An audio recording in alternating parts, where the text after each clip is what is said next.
Zeekr is strongly considering selling the 007 GT electric wagon in Australia, and not just Australia, but right-hand drive car markets, which includes, of course, Malaysia, Thailand, even places like Japan, New Zealand, South Africa, and even the UK.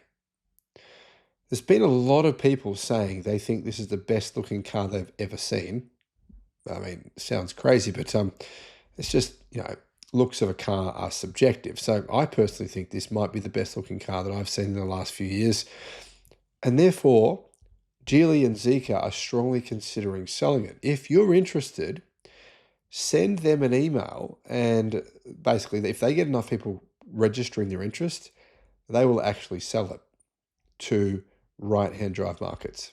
YouTube's new algorithm means that you're often not getting all of our videos in your feed. There's 7,500. I'm pretty sure you're probably not seeing a lot of them. In the description, there is a link to our newsletter. Click on that and you can get an update every day of all the latest news in the electric car industry. Hello, my friends. Welcome to the channel. I'm Sam Evans. You're watching the Electric Viking.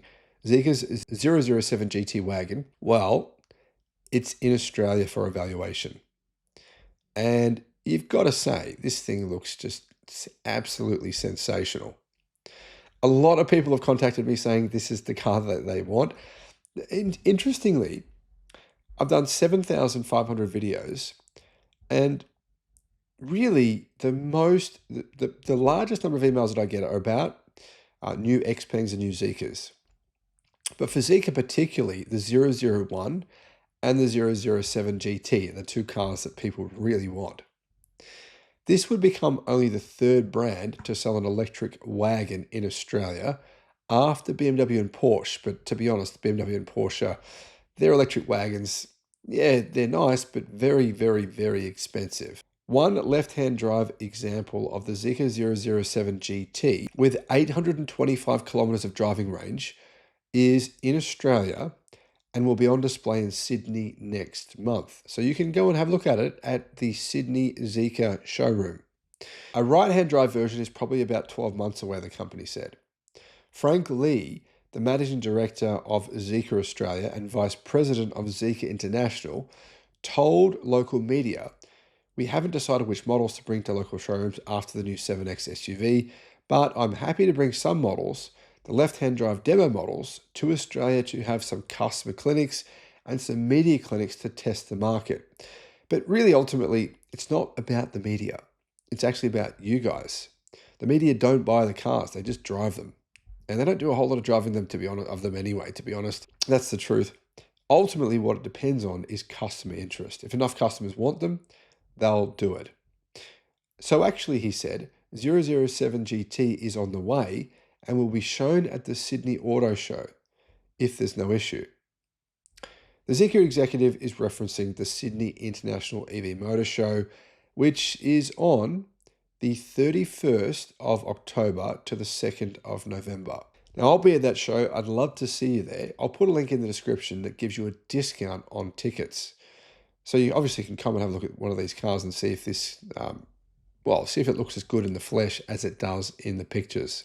He said, though, then a Zeekr 9X, the flagship plug-in hybrid SUV, I've already ordered from HQ. It will be coming to Australia as well. And I can see that after the X SUV launches in China, I'll bring one as well. So Zeekr are bringing the 8X and the 9X. The 8X, I believe, is fully electric. The 9X is plug-in hybrid. But the 9X is the most advanced plug-in hybrid in the world. 500 kilowatt charging speeds, faster charging plug-in hybrid, has over 400 kilometers of EV-only range, and I believe it also has around 900 horsepower.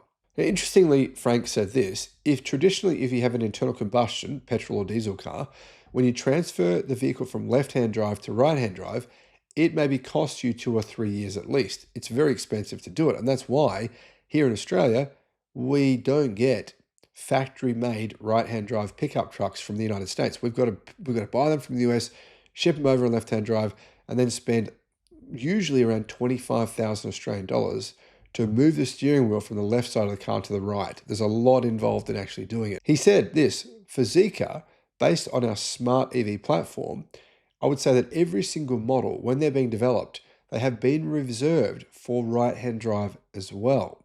Now you can see it's quite easy for Zeekr to actually make these in right-hand drive, even though they're only thus far made in left-hand drive. The 007 GT is the wagon version of the 007 sedan, which is, I believe, was the record holder at several different racetracks around the world at one point in time.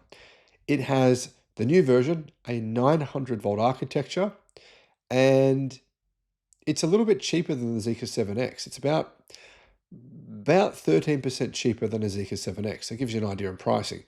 That would mean it could be around base model price, 51,000, mid-spec around 56,000, and the top-end spec maybe around 64,000. That's Australian dollars, by the way. US dollars, of course, would make it much cheaper, around a $30,000 starting price. Rear-wheel drive comes with the 75 kilowatt hour battery in the Zeekr 7X. That's LFP. And the mid-spec and the long-range all-wheel drive models come with a 100 kilowatt hour nickel manganese cobalt or NMC battery. Driving range, base model 75 kilowatt hour LFP, 650 kilometers. The long range, 825 kilometers. That's CLTC. So long range WLTP, around 700 kilometers of range. The base model, 515. Charging speed, same charging speed as the 7X. 420 kilowatt for the NMC battery and 450 kilowatt for the LFP battery. But in China, Zeekr have actually increased the power of the all-wheel drive version by 100 kilowatt or more than 150 horsepower. So the new version will probably get 575 kilowatt in the all-wheel drive, meaning I believe this would be the most powerful wagon in the history of Australia. I don't think Australia has ever had a wagon with 575 kilowatt. Now imagine if they brought one in, 65,000 Australian dollars for an electric wagon that looks as good as this, with 575 kilowatt, that can do 0 to 100 in 3.3 seconds. You can't tell me there wouldn't be demand for that vehicle at that price. It's literally an Audi RS6, but faster and a fraction of the price, and it looks better, and it's cheaper to run by an order of magnitude, and it's electric. I mean, holy hell, this would be the ultimate car, in my opinion. This would be so cool. Give you an idea on range, the Porsche Taycan Cross Turismo has 600 kilometers of WLTP range. The BMW i5 M60 Touring, 506 kilometers. But both of those cars cost around triple to 4 to 5 times more than this does. Anyway, I mean, wild. To give you an idea on the rear-wheel drive, the Chinese version has 310 kilowatt and 440 newton meters of torque, but the 7X upgrades, I believe, are coming to the 007 GT, meaning the updated version gets an extra 50 kilowatts. Now, I think it's actually 350 kilowatt rear-wheel drive. So ridiculous. Just this thing would be unreal. Plus, remember, you can charge 10 to 80% in 11 minutes. 10 to 80% in 11 minutes for that base version. The bigger battery takes 15 minutes. Yeah, I mean, you can see why so many people are interested in this. Not only is it a great looking car, it has the best technology on the market. Honestly, this thing would just be, yeah, I'm just thinking to myself, wow, this would be so damn freaking awesome. What are your thoughts? Do you agree with me? Let me know in the comments, and thank you for watching. Remember, send these guys an email if this would interest you. Would you be interested in a $65,000, maybe even $60,000 electric wagon that is faster than any other wagon in history? Let them know. Let them know straight away. Bye-bye. The Sydney EV International Motor Show. If you want to get a 50% discount on your tickets, all you got to do, click the link in the description and use the promotion code that's in the description. Just copy and paste that. Now, I should mention there's only 200 tickets available per day. So if you go to use the promo code and you can't get a ticket, wait till the next day. Don't wait until the day before the show to get your tickets, because otherwise you'll probably miss out on getting the 50% discount.